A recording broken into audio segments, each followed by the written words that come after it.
The House received a petition from some aggrieved staff of Edo Line who alleged that the sole administrator of the transport company, Chief John Osamede Adun, removed their names from the payroll and also diverted funds for personal use. His refusal to appear before the committee angered the legislators, which prompted the House to summon the sole administrator to appear before the House. They said, apart from turning down the committee's invitation, the allegation that government funds are being used to pay some Edo Line staff who work for his personal transport company calls for questioning. I invited this fellow, and this fellow refused to respond to them. Mr. Speaker, then you make a pronouncement from the lecture. Then he will know that I cannot joke with the House. Flowing from the findings and the body of the report, it is seen that the committee invited the chairman on several occasions and we failed to meet up to the invitation. And let them tell us if those workers are actually Edo State government workers or workers that belong to a private company.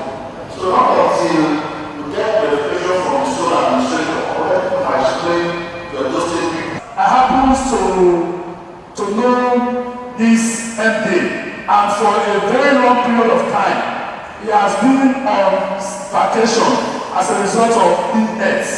So in view of this, Mr. Chairman and my distinguished colleagues, I want to appeal. The Speaker, Justin Okunobu, having listened to the submissions of the member, directed that the sole administrator, Edo Line Chief Osamede Adun, appear before the House. I use the power of this receipt to summon the sole administrator of Edo Transport Service, Chief Osamede Adun, to appear before this House on the 23rd of May 2017.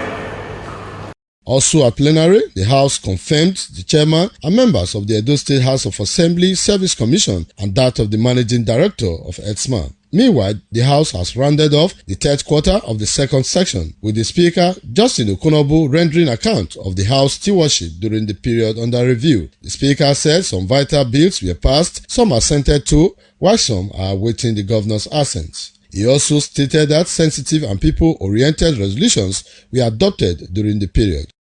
It is important to note that during the third quarter, which comes to an end today, the House passed 6 bills into law, while 4 pending bills are at different stages of consideration. Other items for the day were deferred before adjournment. Efosa Uwangwe reporting.